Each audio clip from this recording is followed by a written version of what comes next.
Captain Kirk.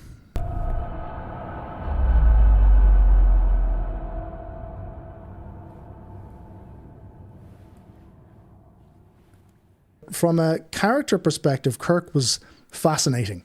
But Captain Kirk in the original series and the movies was very different to the Captain Kirk we got when the reboot happened. Kirk was a very smart leader, highly intelligent, aggressive in his combat tactics, but also methodical in how he dealt with highly complex encounters with different races. Kirk unit, disclose the information.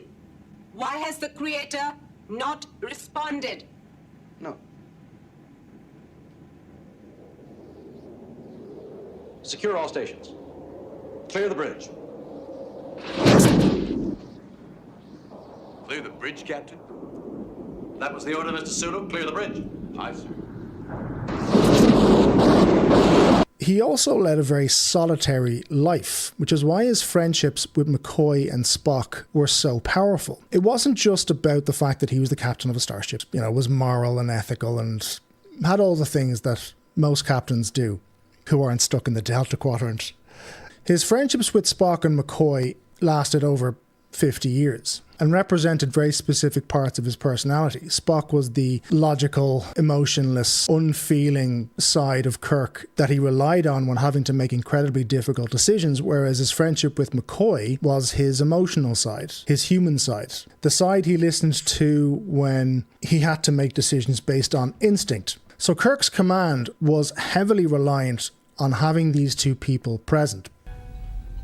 I lost a brother once. I was lucky I got him back. I thought you said men like us don't have families. I was wrong. It drove his decisions. It made him the leader he was, and he knew that without these two, he'd die alone. I knew I wouldn't die because the two of you were with me. I do not understand. I've always known I'll die alone. It's one of the reasons why Spock's death hits him so hard, and it's why he steals the Enterprise to save his life, risking his crew and his command to save one man. Kirk at heart is the ultimate explorer, but he has a very strict moral centre, and he's able to make the tough command decisions that Spock really isn't. You could argue that Kirk's command is actually a command of three, and without Spock and McCoy, Kirk's command would have been very, very different. His friendship with Spock and McCoy is crucial in his ability to command. It was the best of times. It was the worst of times. Message, Spock? None that I'm conscious of. Except, of course, happy birthday. It's one of the reasons why in the motion picture he is desperate to get the Enterprise back from Decker, because without it, he's completely alone. I was like you once. So worried about duty and obligation, I couldn't see past my own uniform. And what did it get me? An empty house.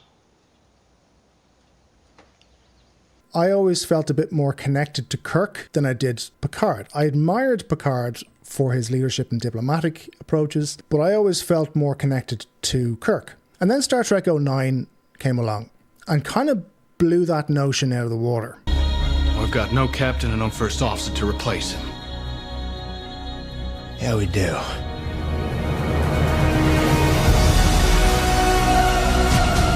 You are capable of deciding your own destiny. The question is, which path will you choose?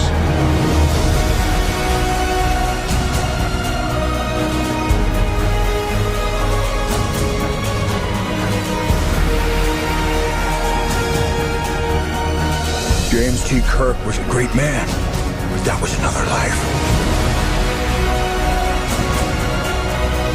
Airlocking torpedoes. Emergency evasive. Fire everything!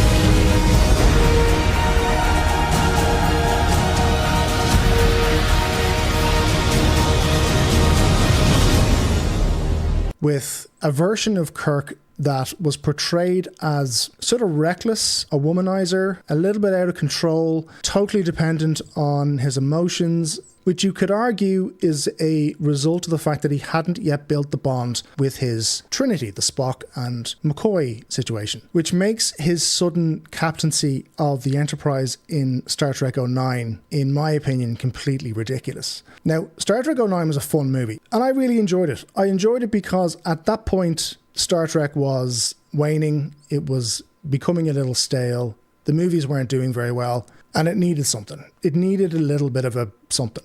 And I enjoyed that movie as a fun action-adventure science fiction movie. But the characterization of the main three, Kirk, Spock and McCoy, was completely wrong. Which brings me into the follow-up, which was Star Trek Into Darkness, which had a scene in it that was a really strange decision to make.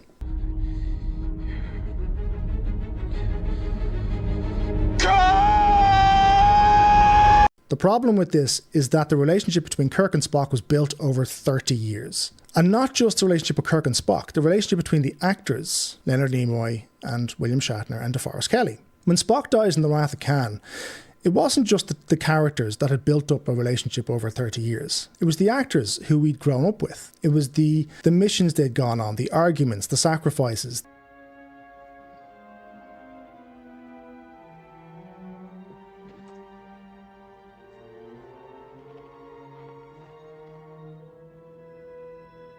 No. Kirk and Spock in Star Trek 09 hated each other.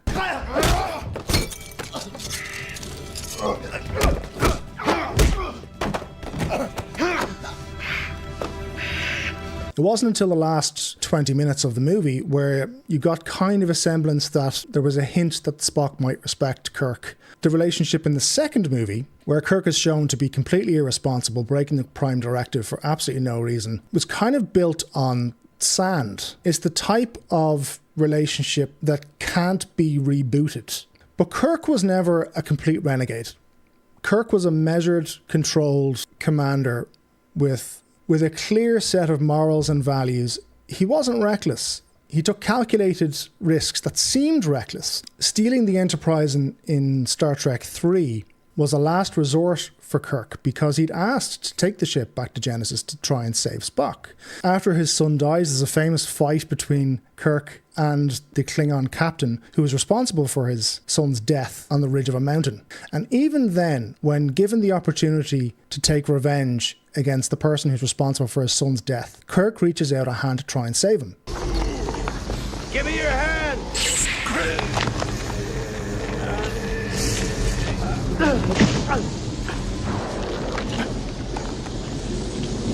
I have had enough of you! He does it because he has an incredibly strong moral centre. So Kirk is a really good role model for anybody, and I think deserved to go out in a much more dignified way than falling off a bridge. It was fun.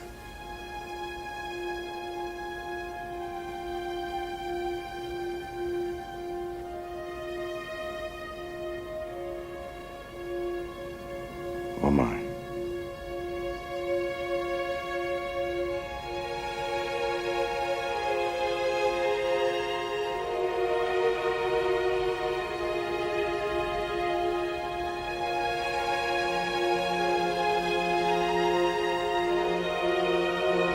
Kirk's death for me in Generations was just lazy. He should have gone out on the bridge of a ship.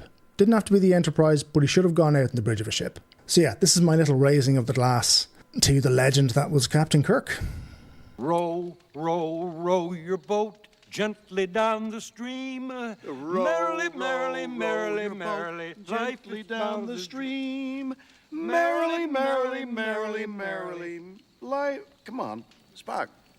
Why didn't you jump in? I was trying to comprehend the meaning of the words. It's a song, you green-blooded Vulcan. You sing it. The words aren't important. What's important is that you have a good time singing it. Oh, I am sorry, Doctor. We'll be having a good time. God, I liked him better before he died. All right. Let's call it a night. Will you? Just Let's keeps go to after. bed and just let's get some sleep.